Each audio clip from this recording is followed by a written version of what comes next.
We are live. Well, Marina, thank you so much for jumping on. Hi, pleasure to join this podcast, and I'm excited to have a chat with you today. Me too. Me too.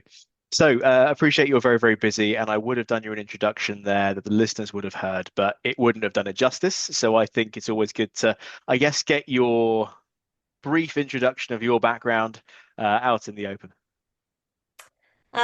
So I'm a CEO and a founder of Tamnoon today. Prior to that, I was always in compliance and security since the beginning of my career. I've spent many years in Deloitte, then I was security practitioner, and then I started building products, and that is my passion. I was a customer of one of the pivotal startups in the cloud security space was that was called Dom9. We got acquired by Checkpoint, and we were pioneering CSPM space.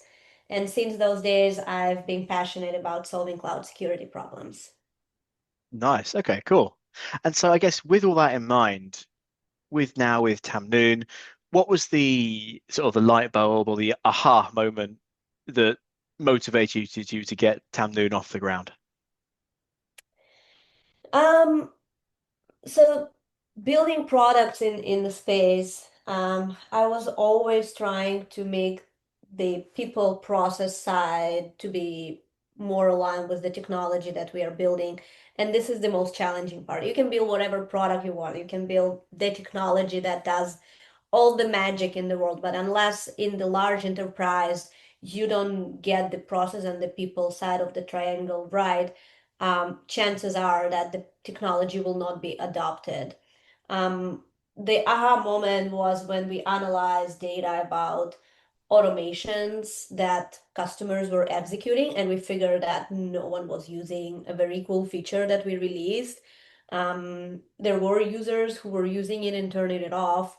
And when we started to analyze why it happened, it was because they were afraid that something will get broken. And eventually, some customers who turn it on and then turn it off actually had their environment been taken down because something has happened due to a false positive or due to some of the um, configurations that were not set correctly. Um, so when we were thinking about how to solve it, we thought about, remediation and cloud security. Think about it as a road that you need to drive. And in order to drive it, you need to train your automation or train your product or platform to be able to identify the roadblocks and go around them. And that's how we started. Got you. So it's on that remediation piece because I was going to ask you. There's a lot of organisations out there that focus on cloud visibility, and Tamnoon seems to really zero in on that remediation piece. So kind of links into my first question, I guess. But was that always the plan from day one? Yeah, we always saw that the problem that we really want to solve is to knock out the alerts. We never wanted to solve the visibility or the detection part because we knew that there are so many players out there who are doing it already in a very good way, and they're advancing and providing more and more capabilities and features. So to me, the detection and visibility piece, 10 years into CNAP, we kind of figured that out. And Yeah. now the next maturity phase of our customers is, all right, so how do I actually reduce my cloud exposure risk? And how do I make sure that those alerts, I'm not just paying to see them, I'm actually paying those platforms and tools to give me the right alerts at the right time so that I can solve them with the right set of understanding on how to do it without affecting production environments. Wow. So would it kind of be the case then that these, I guess, alerts or sometimes false positives would come through and they wouldn't get action, like you say, for fear of breaking the systems or just not or being too many? What's kind of the what would kind of happen before the likes of Tamnoon came along? So there are different things that can happen when you're connecting any tool that gives you visibility and detection into your environment. First of all, you need to configure it. The first step, you need to continuously make sure that it detects stuff that you want to detect, that it provides you visibility into the areas that you care about. And um, a lot of times we just don't have, as a security teams, and I was running one of those operations before, you don't have enough hours in the day to constantly monitor how your tools are operating and constantly tune them. And then after the tool is onboarded, you don't have enough hours in a day to go through each and every alert and understand who is the owner, whether it's important for you to focus on or not.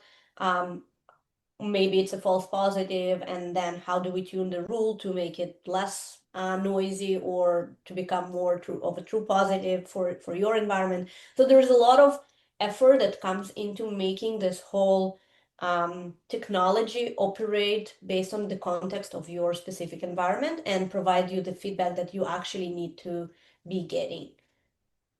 Understood. So I guess linking in with that then, so why is cloud misconfiguration still one of the top causes of breaches, even with all the tools we have out there now? Well, why is that still a factor? Um, The cloud provider's part of shared responsibility is to give you the options. You need to be able to configure your environment in any possible way. Sometimes you want to expose your virtual machines or container or application. Sometimes you want it to be not exposed at all because it's holding something sensitive that you don't want to expose to the public internet, but you do want to expose it to a certain area of your environment. So it's on cloud providers to give us the flexibility to do whatever we need to do with the services in the cloud. Now, when there are a lot of many different people who are involved in the process, who when you're building something in the cloud, and a lot of times security is an afterthought. While we are trying to bake it into CI/CD and we are trying to shift it left, reality shows that majority of environments are not codified. So it's really hard to actually bake it into CI/CD if you haven't codified your infrastructure yet. Um, so there is a balance between, how fast you can release stuff and how secure you are making it to become. And security experts are dealing with this constant battle of detecting after the fact and evaluating the infrastructure. So it's a really challenging process, and depending on the maturity of your organization or of your cloud environment, it can or cannot be possible to actually release something that is configured 100% well from the security standpoint. So that's what we are dealing with, and it's a reality. When I'm comparing it a lot to self-driving vehicles, but a lot of times our roads have roadblocks. A lot of times there is traffic. A lot of times we have reroutes, and this is what happens in our production environments. They are not perfect, but we are making them operate and work as much as possible with the limitations that we have and the security controls that we need to have. Got you. And you touched on a point there I wanted to get into really with most of the organizations you see and you speak to. Do you feel they're equipped to tackle these issues, or are they still stuck, identifying or trying to remediate? What's kind of the pattern you tend to see? Yeah, I've seen organizations who are actually doing an amazing job at, detecting the right things and fixing them quickly. So it is possible. The good news is that there is a way to make your cloud exposure management program work. It is not an easy problem to solve, but it is solvable. There are customers who have the desire, but do not have the resources and are not kind of equipped with the right skill sets on the team or the tools, and that's where we help a lot. Um, we've seen environments where they had nothing when we started, and we were able to mature their cloud exposure reduction program to the level where all of the criticals and highs for their environment are being handled within a very short amount of time. So there are things that can bring you from one maturity level to another. And there is a spectrum of organizations who are, on a different maturity levels. And I've seen all of the types of maturity levels in um, at least in the journey that we've taken with Tamnoon. Indeed. I mean, I jotted down some stats just before the call here, and there's a stat floating around that Tamnoon can bring down the or reduce 90% of the cloud exposure within 90 days, and doing that at 10% of the effort needed that you would ordinarily be looking at as well. Those are some crazy numbers. Yeah, we typically are coming to an organization, and within the first 90 days, we are able to really focus on the most critical stuff. Um, we will connect to the detection tools, configure them, and within first 2 weeks, we already starting to fix. And while within 90 days, obviously, we will not fix everything for the organization, the most critical exposures will be taken down to zero. We've seen places where the programs were not there. And because we've developed a methodology on how to do it in the most efficient way with the platform that we've built, we are able to get a hold of the entire environment. All of the alerts are going through AI-powered prioritization flow and triage. And then we are surfacing the top 3, top 10 priorities per team that are getting fixed with the automations and the playbooks that were already battle tested previously. So yes, it is possible if there is a desire to really knock out some of those most immediate issues for the organization. Got you. And I guess on the other end of the scale of the not urgent things, have you got an example or two of the more the noisy alerts that kind of waste time and aren't as pressing, perhaps? Yeah, so a lot of times when we connect to the environments, all of those alerts that feel that were not configured properly on the policy level, that are noisy, that are not generating the right detections, are being taken care of automatically by our platform. This is something that happens behind the scenes. Customer is not even kind of involved, and the initiatives that are being surfaced to the owners whom we can work with to solve and remediate the problems are only the issues that were validated that are true positives. And we have a machine and a platform that helps us to actually get to very accurate results. Most of the times the stuff that we're surfacing to the business owners is very precise and very accurate in terms of the detections and the mitigating controls and all the factors that we're taking into consideration. One of the pieces that we have in the process is what we call investigation. And in the investigation step, Tamnoon platform is performing multiple steps for each type of the misconfigurations in order to identify and reduce the amount of false positives and also help us to plan for safe remediation. So we will analyze logs, we will analyze the radius of the asset, we will analyze all of the activity that happened that is related to this misconfiguration and make sure that whatever we are surfacing to business owner was already 95%, 99% reviewed and pre-packaged for safe execution. Understood. And you touched on a point there that I wanted to get into as well. So there is a difference between safe and fast remediation, right? Um, Fast remediation can be safe if it's being prepackaged. In most cases, um, fast remediation as it comes right now out of the existing products and what we are seeing in the market, a lot of it is automation or that is very deterministic. If something is open, close it. If something is misconfigured, do certain automation to close and fix.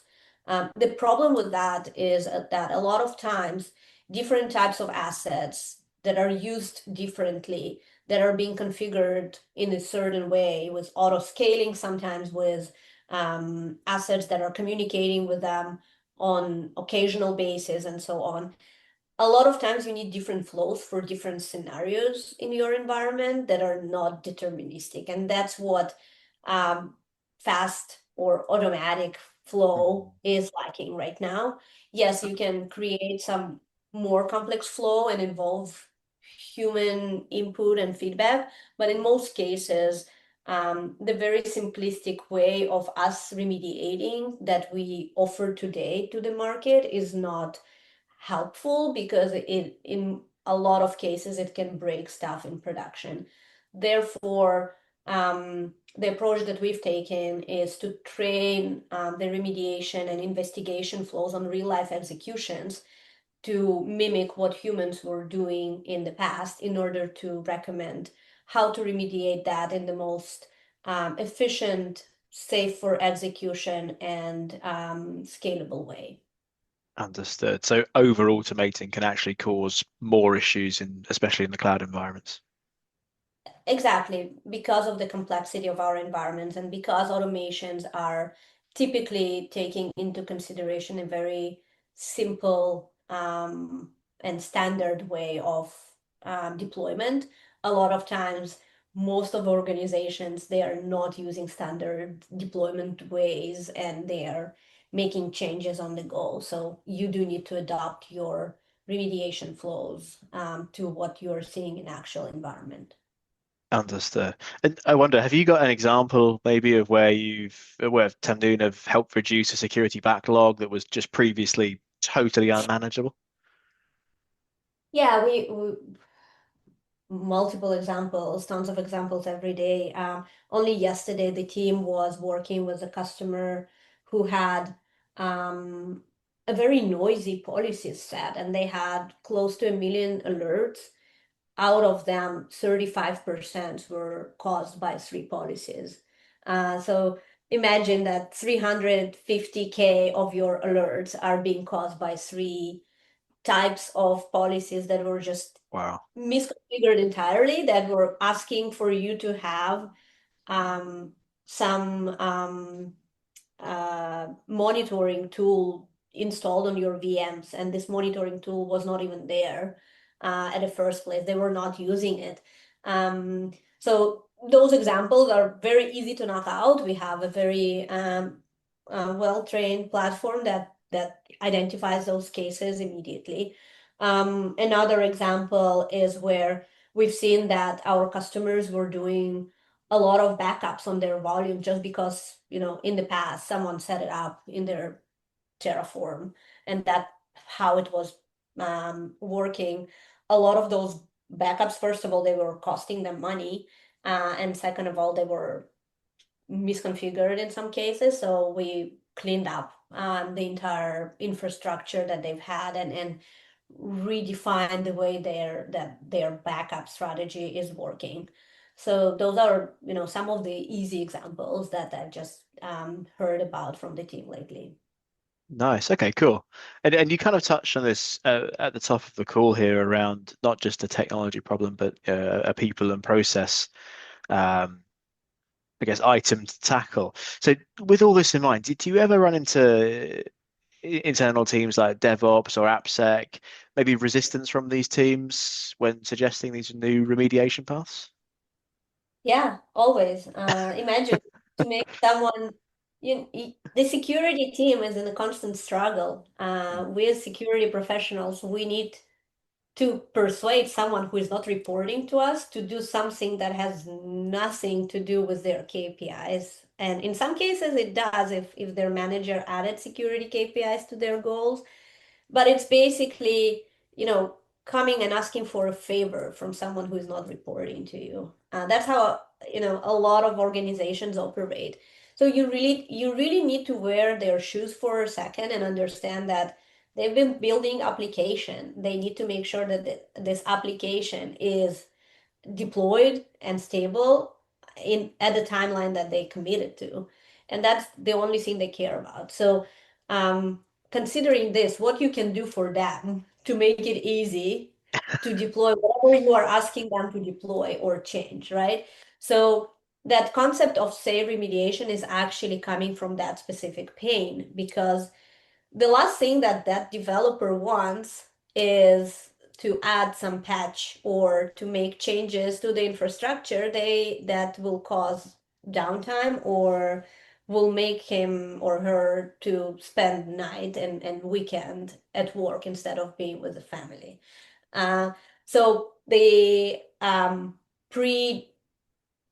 pre-deployment or pre-remediation steps that we are taking in order to convince them and persuade them in a very meaningful way is first, we're not surfacing all the criticals or all the highs or some bucket of work for them every second. What we are doing, we're surfacing main three priorities per week that they need to focus on. So it's really tailored, and each fix, we call it initiative, involves everything that can be fixed together in this flow. So we are gathering all the possible um, fixes that can be fixed together for very efficient flow. And the second thing that we are doing, apart from the prioritization, is we identify that right owner and we are investigating it to the level of who touched this asset, what is going to be broken if you fix it, how to fix it without touching anything else, and if there is something else that will be impacted, what it is and how to mitigate that flow. So they will get playbooks that are ready to execute without breaking anything. And for the stuff that is blocked, we are discussing with them and helping them to understand how to unblock that in the flow. So that is the what we are doing for them to make it easy for them to deploy. And the dialogue changes. They feel that we are not coming and throwing the ball over to their core. They actually feel empowered and they feel that there is a partner on the other side who is working with them to solve the problem. Yeah, it kind of feels like it's like a co-pilot thing rather than just chucking it on autopilot and hoping it all just gets fixed. Oh, and by the way, you've got to do it type thing. Yeah, it's a very different mindset that comes from the collaboration and from success we've seen in the places that the remediation actually was executed and what we learned from those successes. Mm. And we've spoken a little bit about, oh, well, a little bit, a lot about the whole automation piece here. Is there anything in this remediation cycle here that should never be fully automated? That's a really good question. There are things that heavily rely on the core assets of the environment that can be really impacting the way your environment is operating.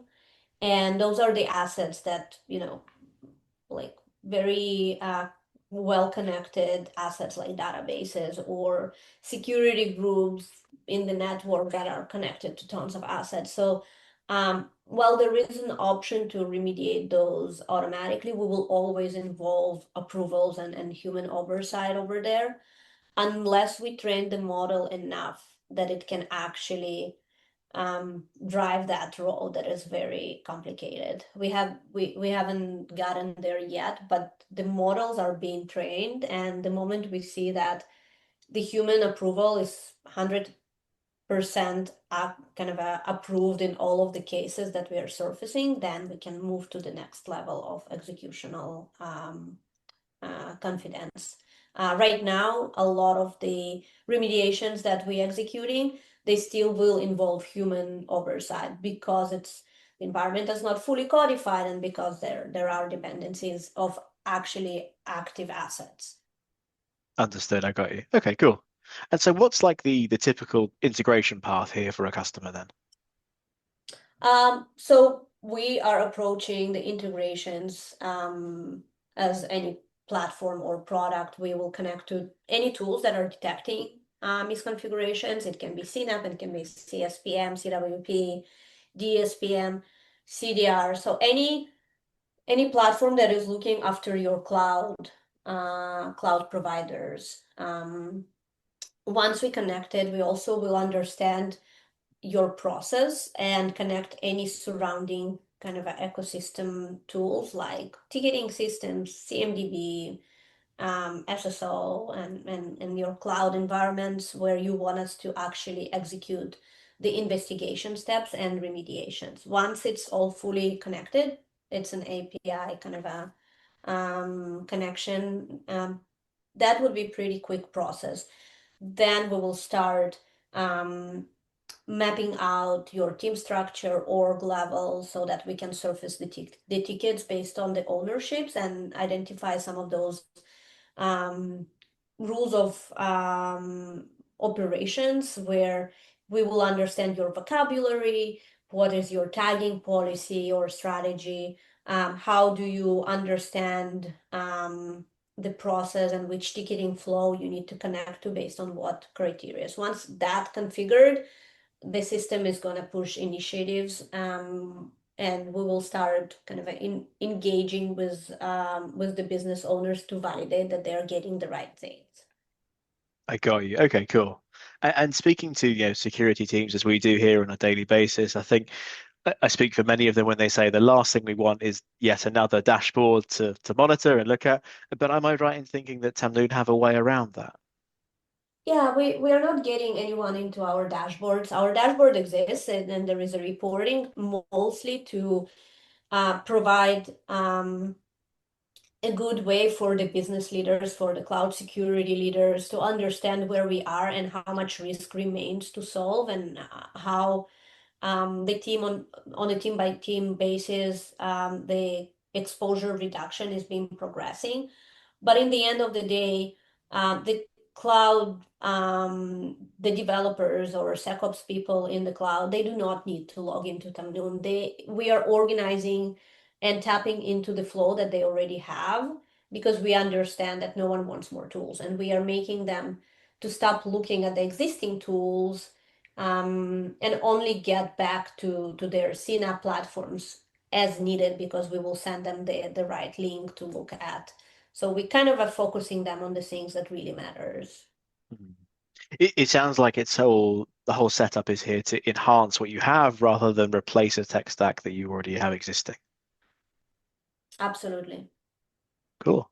And so the CSPM space, as you mentioned earlier, has kind of been evolving over the last, 5, 10 years or so. And I'm sure there's plenty of evolutions yet to come. What do you see happening in the whole cloud security posture management space over the next 2 years? We are seeing more and more consolidation, not necessarily on the kind of acquisition side, but the consolidation of what those platforms, what use cases are being solved.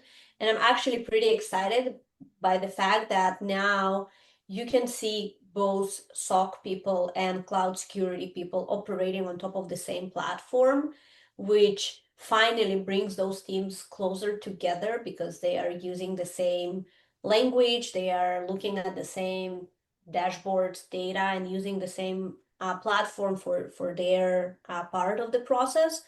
Um, and my vision was always, okay, when we have incident response, let's not only focus on solving the incident, let's also look at the root cause and make sure that the underlying problem was corrected. And then we have the right detection policies now on the CSPM side, and not only alert that was solved on the CDR side.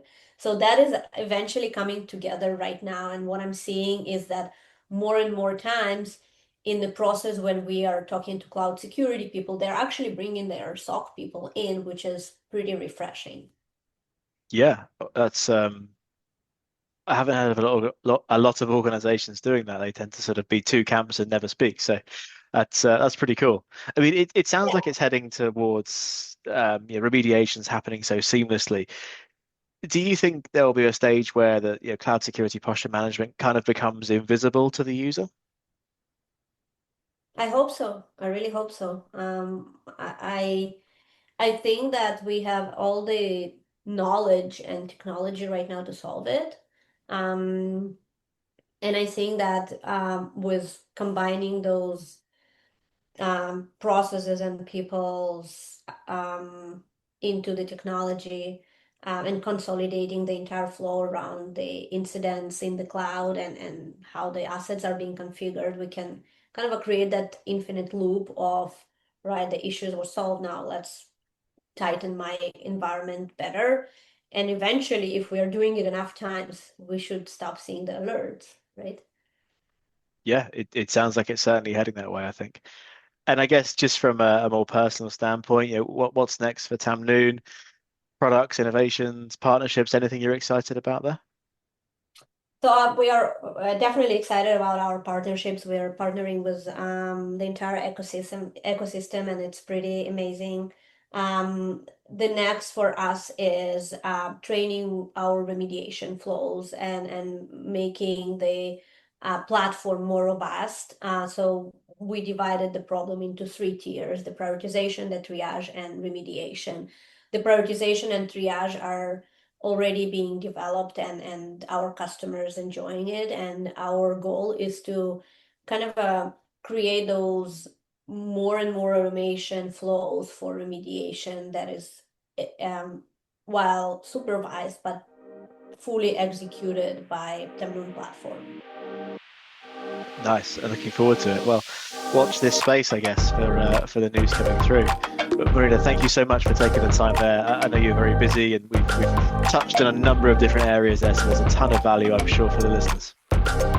Thank you, James. It was amazing joining your podcast. Take care. Bye now.